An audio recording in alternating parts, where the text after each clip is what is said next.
Mali, retrait de la MINUSMA, que cherche Paris dans les parages? Nous nous interrogeons.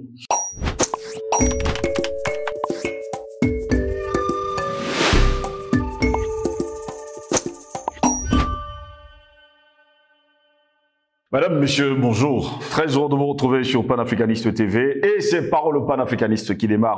La mission multidimensionnelle intégrée des Nations Unies pour la stabilisation au Mali, la MINUSMA, a achevé le retrait accéléré de toutes ses troupes et son personnel civil de sa base à Tessalit le 21 octobre dernier. Cependant, la mission reste préoccupée par la sécurité d'un convoi terrestre se dirigeant vers Gao, un trajet de plus de 550 km. Le départ de Tessalit marque la première fermeture d'un camp de la MINUSMA dans la région de Kidal, au nord du Mali, dans un contexte où la situation sécuritaire se détériore, mettant en danger la vie de centaines de personnels, nous dit-on, et civils et en uniforme. Le 19 octobre dernier, par exemple, un avion de la MINUSMA a été touché par des tirs d'armes légères lors de son atterrissage à Tessalit. Il n'y a malheureusement eu aucun blessé parmi l'équipage, ni de dommages majeurs de l'avion, écrit aujourd'hui les Nations Unies. La MINUSMA est également en train de se retirer d'Aguelhok dans les prochains jours. À Kidal, la mission évalue attentivement la situation en vue d'ajuster le plan de retrait de sa base.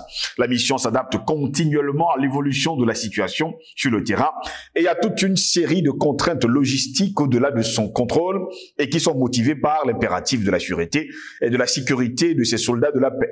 Elle le fait en toute transparence et impartialité conformément aux principes de maintien de la paix écrit encore, on va le dire, les Nations Unies.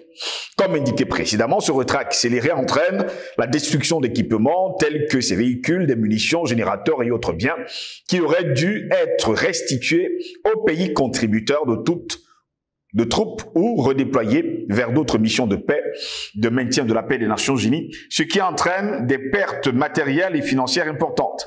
Le secrétariat a informé le Conseil de sécurité et les pays contributeurs de troupes de la situation et le gouvernement de Mali a été tenu informé tout au long du processus. De telles pertes auraient pu être évitées si les 200 camions retenus à Gao depuis le 24 septembre 2023 en raison des restrictions de déplacement avaient été autorisés à se diriger vers la région de Kidal pour récupérer et transporter l'équipement depuis les 3 bases de la MINUSMA dans le cadre du retrait global de la mission. En tout cas, c'est ce qu'on peut lire aujourd'hui sur le site des Nations Unies. Les Nations Unies soulignent la responsabilité du gouvernement de transition du Mali à assurer la sûreté et la sécurité des casques bleus et l'invite à apporter toute la coopération nécessaire pour faciliter le retrait de la MINUSMA. Elle rappelle toutes les parties à permettre à la MINUSMA d'accomplir toutes les phases du retrait en toute sécurité de manière ordonnée d'ici le 31 décembre prochain, conformément à la résolution 2690 du Conseil de sécurité. La MINUSMA est pleinement déterminée à respecter le délai imparti. Et d'ailleurs, on l'espère également. Pendant ce temps, mesdames, messieurs, le gouvernement malien a confirmé vouloir voir la mission de paix de l'ONU, la MINUSMA, quitter le pays d'ici fin décembre, alors que les Nations Unies se sont inquiétées des risques de retard de ce retrait et qui exacerbent des tensions dans le nord. Le chef de la diplomatie malienne, Abdoulaye Diop, a publié samedi dernier sur les réseaux sociaux une vidéo de propos tenus vendredi lors d'une rencontre avec le corps diplomatique à Bamako. Il a souligné l'importance que le gouvernement attache au respect du calendrier du retrait du 31 décembre 2023. Le gouvernement n'envisage pas d'extension de ce délai, donc tout doit être fait pour que le travail de la MINUSMA puisse être clôturé au 31 décembre 2023, a-t-il ajouté.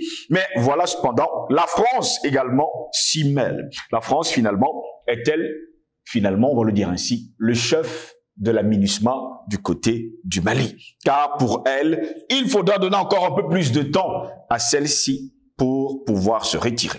Voilà pourquoi nous nous interrogeons. Mali, retrait de la MINUSMA, que cherche Paris dans les parages? Pour répondre à nos questions, nous sommes avec Patient Parfum d'Homme, c'est un homme politique de l'UPC, l'Union des populations du Cameroun. Il est notre invité ce matin. Patient Parfum d'Homme, bonjour, bienvenue à vous.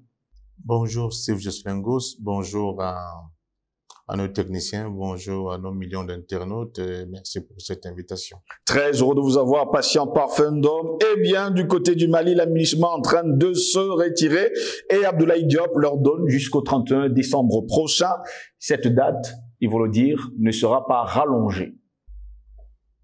Bon, je pense que cette date est la conséquence des accords qui ont été signés entre l'État malien et cette force de l'ONU dans le cadre de retrait programmé de ces forces dans le territoire malien. Oui. Donc, on peut valablement penser que c'est tout à fait normal que l'État malien insiste sur ce retrait définitif de son sol au plus tard la fin du mois de décembre, conformément, n'est-ce pas, aux accords qui ont été signés entre les deux parties. Bon, et d'accords partis d'ailleurs. Donc, je crois que ce n'est que parce que dans la programmation de remplacement des troupes onusiennes de cet après-départ, je crois que de la partie malienne est en train de s'organiser pour pouvoir être là au bon moment, à temps, pour qu'il n'y ait pas eu de flottement entre-temps, parce que du point de vue de la programmation logistique, il y a eu des retards qui n'étaient pas prévus dans le plan initial du côté malien. Bon, ça, ce sont des débats qu'on peut mener, qu'on peut expliquer, qui peuvent faire plaisir à des débats de salon, parce que elles apparaissent comme si c'est sur le contenu des minutes et leur agencement, leur programmation que le débat doit se situer. Mais quand on va regarder dans le fond, ce n'est pas ça le fond du débat. Le fond du débat, c'est que c'est la mort dans l'âme que ces forces d'occupation sont en train de partir de Mali. Donc, en décidant de donner l'impression qu'ils veulent se retirer de Mali dans un ordre programmatif bien affiné, en réalité, ils veulent gagner du temps. C'est une espèce de petite fuite en avant. Ils veulent gagner du temps pour quoi faire? Pour opérer certaines activités, certaines actions sur le terrain et compliquer davantage la pacification de cet espace quand ils seront partis. D'ailleurs, quand vous écoutez aujourd'hui leur discours, leur narratif, que ce soit de ceux des forces onusiennes ou bien de la France, c'est de tenter de dire que chaque fois que ces troupes d'occupation évacuent une région ou bien un espace, c'est les troupes terroristes qui s'y installent et continuent de gagner du terrain en repoussant les limites des frontières où ils étaient contenus jusque-là. Oui. Pour dire que l'armée malienne n'a pas la capacité, n'est-ce pas, de contrer suffisamment ces forces d'occupation. Donc, ce fut une décision hâtive qui a été prise de demander le départ des troupes de l'aménagement, avec pour raison que l'armée malienne n'a pas la possibilité d'occuper dans le temps et dans l'espace, n'est-ce pas, ces bases qui sont laissées libres par cette force onusienne. Et deuxièmement, elle ne parvient pas à contrer suffisamment la percée, n'est-ce pas, dans des zones qui étaient un peu plus sécurisées, des troupes terroristes dans ces espaces. Ça, c'est le langage qu'on emploie, qu'on entend, ce discours qu'on entend officiellement de la part de ces forces-là. Mais l'enjeu principal, il est de deux ou trois autres. Premièrement, les politiques, c'est l'affaiblissement de la puissance occidentale dans la bande saoudienne. Elle perd de la main. C'est une perte d'influence non négligeable.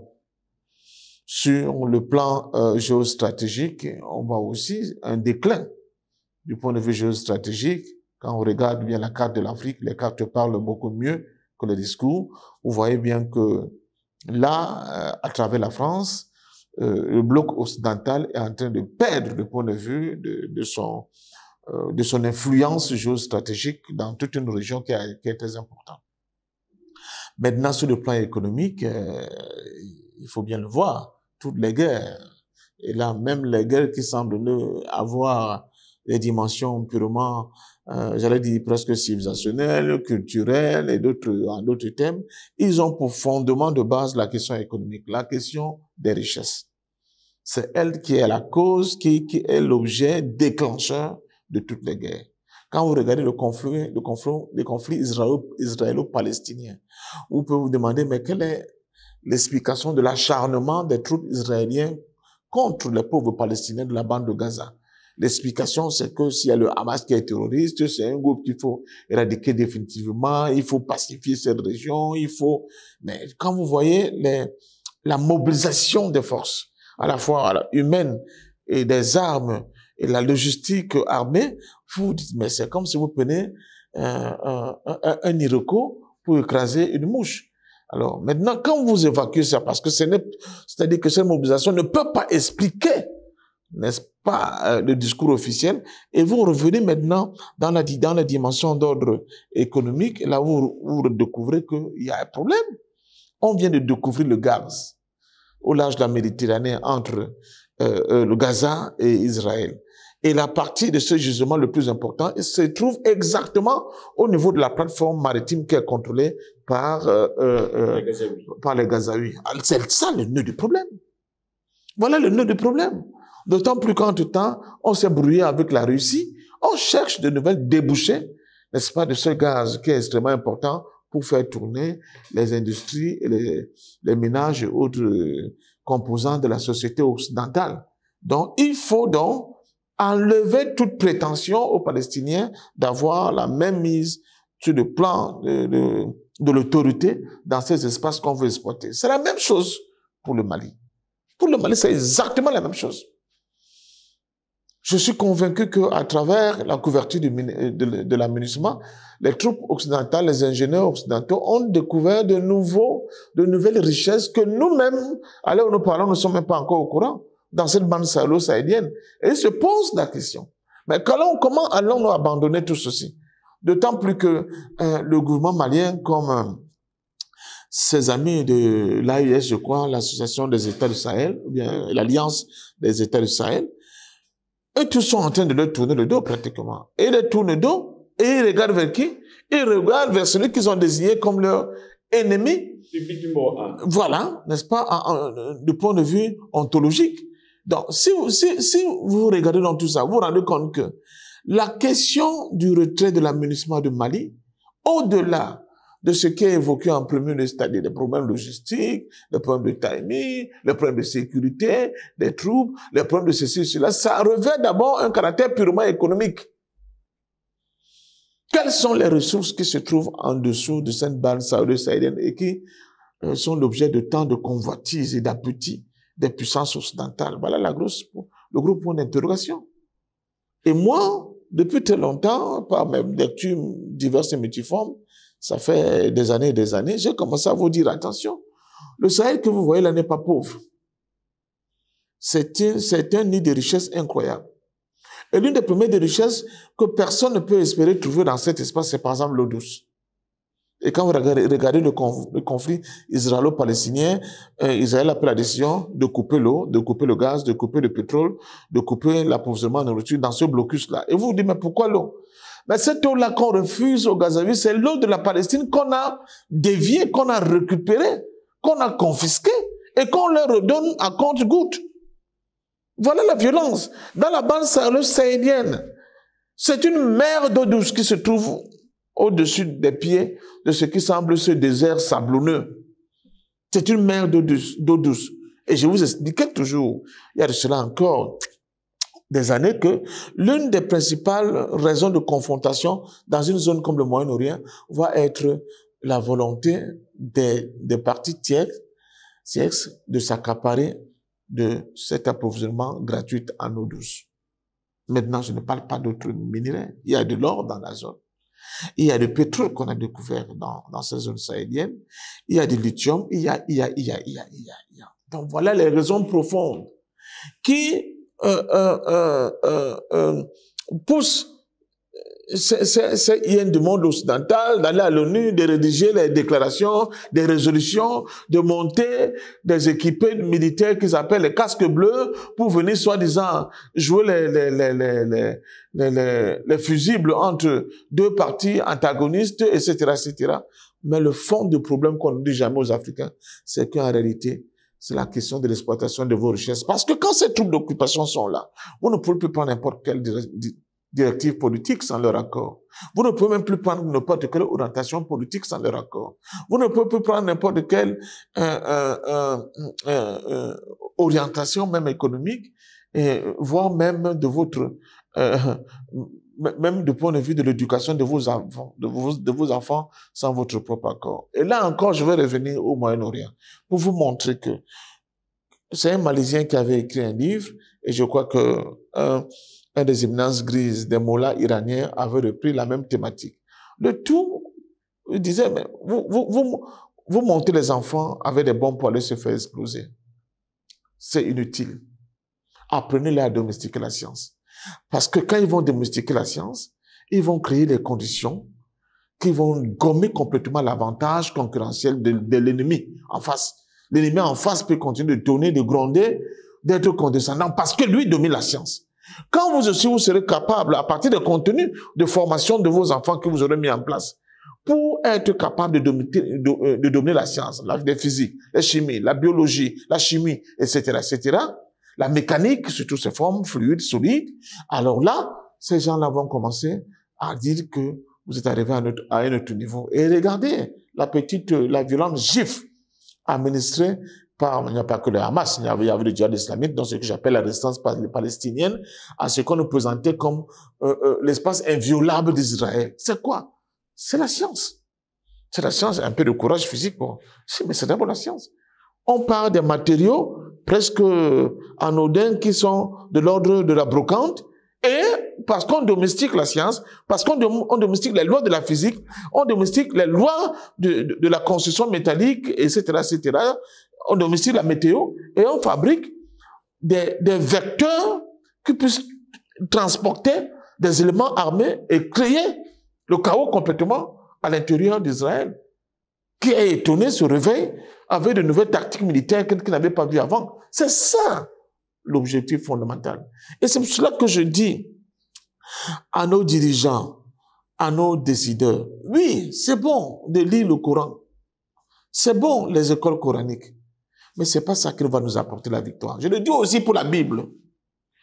Nous aurons la victoire quand nous comprendrons que si nos aînés, si nos aïeux ont été la lumière de ce monde, c'est parce qu'ils avaient domestiqué la science. Il n'y a pas d'antagonisme entre science et spiritualité en plus. Il n'y a même pas d'antagonisme. Je peux le prouver dans d'autres débats.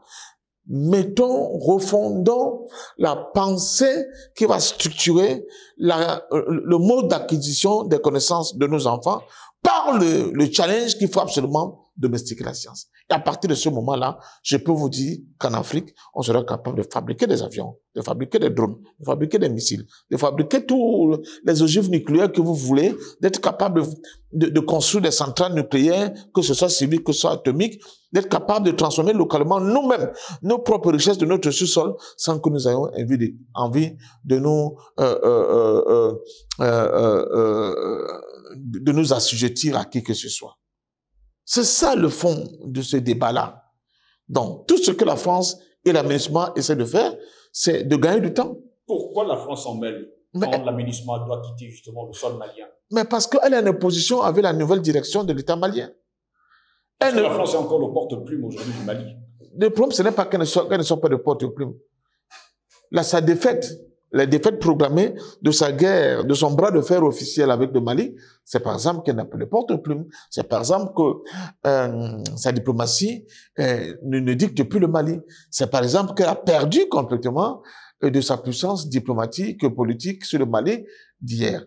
Mais maintenant, elle n'a pas abdiqué. Il faut écouter, je pense, la déclaration de M. Leclerc. C'est Leclerc, non?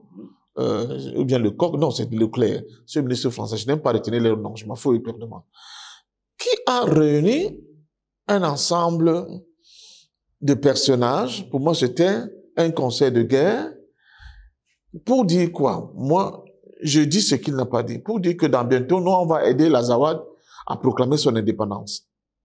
Et deuxièmement, tenez-vous prêts, parce qu'après la proclamation de l'indépendance de l'Azawad dans l'enclave de Kidal et cette zone-là, nous allons signer les accords de coopération militaire avec eux.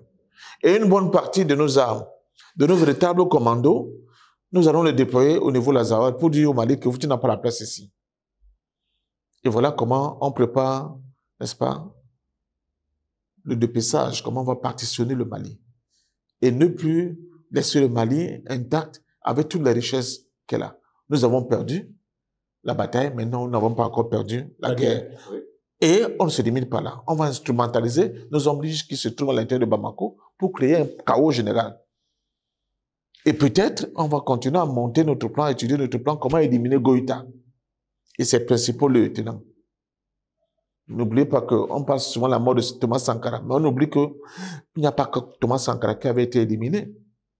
On a éliminé presque l'ensemble des membres du conseil de direction de la révolution burkinabé, sauf Blaise Compaoré. Il les a même pourchassés. Même le nom le nom, je crois que c'est Kaboré, qui avait fui vers le Mali, il a pourchassé là-bas. Il a éliminé les Dingani, il a tué tout le monde. Pour qu'un renouvellement automatique de cette direction ne soit pas possible pour lui contester le leadership. Donc attention, nous sommes dans une guerre. Il n'y a que nous les Africains qui ne sommes pas conscients que nous sommes en guerre. C'est ça qui est curieux. Et on continue de se comporter comme des gens qui ne voient pas ce qui arrive. Ce qui arrive, c'est qu'il ne faut pas qu'on dorme sur nos lauriers. Il ne faut pas qu'on soit qu'on soit des gens qui soient dans la joie parce que soi-disant on aurait chancé les Français. Vous avez chancé les Français, mais la France a dominé nos espaces pendant des décennies et des décennies. Beaucoup de nos élites sont formatées et complètement à l'esprit et la dynamique culturelle de la France. Ils sont encore là avec nous. Même ceux qui font semblant d'applaudir. Ça veut dire que le travail demande encore à être fait. Il faut qu'on s'organise mieux. Il faut qu'on ait une idéologie, qu'on continue à inculquer à nos enfants, qu'on refonde la pensée africaine, que, bref, la discipline, bref, qu'on ait un nouveau type d'Africain. Et ça, c'est un combat de longue haleine. Cela n'a rien à voir avec la prétention de certains pour dire que, donc tu craches sur les victoires du moment. Non, je demande beaucoup pour qu'un retour en arrière ne soit pas possible. Oui. Parce que si nous ne transformons pas le C, comme on dit en rugby, attention, on risque d'assister à un mouvement de vague. Et c'est nous qui sommes les grands perdants dans cette affaire-là.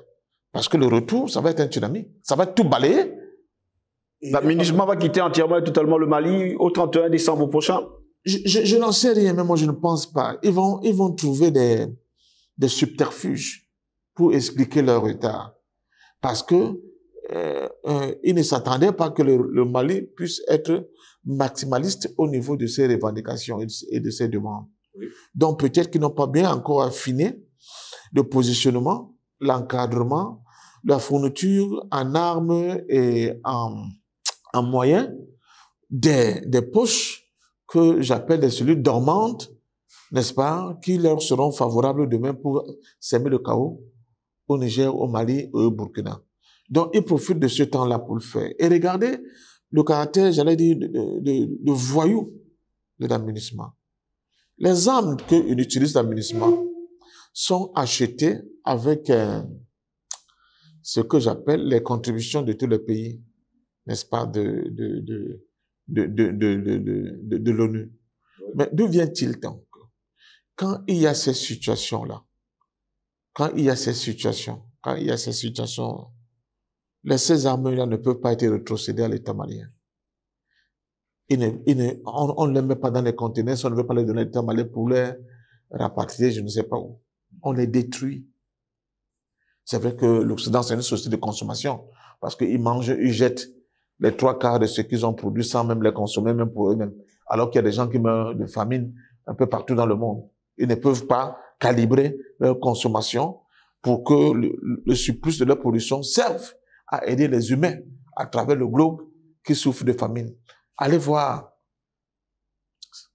dans les supermarchés, dans les restaurants occidentaux, ce qu'on jette comme nourriture, quantité de nourriture, il y a des études qui ont été faites là-dessus. C'est un scandale. C'est un scandale, parce que je dis c'est aussi de consommation. Peut-être que c'est dans ce même cadre, puisque le complexe militaro-industriel a besoin de produits, et en face, il faut qu'il y ait des gens qui achètent. Vous m'expliquerez que c'est ça qui peut expliquer cela. Mais entre-temps, vous avez un pays qui, soi-disant, était un pays ami, qui est le Mali, dont les forces armées maliennes qui étaient des forces amies et non des forces ennemies. Vous êtes sur le point de partir.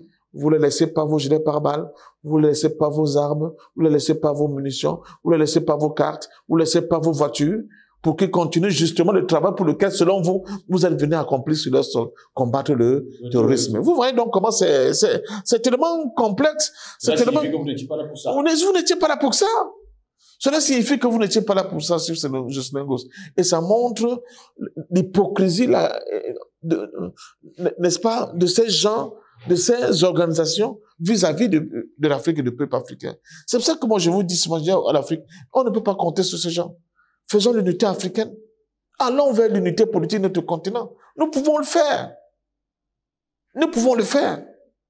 Chaque jour, le monde, en Centrafrique, quand Touadéra arrive au pouvoir, je salue le peuple, le grand peuple centrafricain, il trouve 47 Kalachnikov là où j'étais parqué. Alors que quand les Français quittent la base militaire de Bois, ils ont enterré des camions, ils ont enterré des armes, ils ont creusé avec des pelleteuses, ils ont enterré les ordinateurs, ils ont enterré les munitions à Bois pour que ça ne serve pas à l'armée centrafricaine. Donc c'est le même mode opératoire, c'est le même comportement, c'est la même culture de voyous, de bandits, de brigands, des gens qui ont la haine des Noirs et des Africains. C'est ça la vérité. Mais malheureusement, là où le bas blesse, c'est que souvent vous allez voir assis dans ces réunions où ça se décide qu'il faut agir comme ça. Certains dirigeants africains, certaines élites africaines qui sont incapables de dire non, ce n'est pas possible de continuer à fonctionner de la même manière. Mais qu'est-ce qu'on peut faire? C'est pour ça que je vous dis que le combat n'est pas gagné. Les chaînes sont parties des pieds.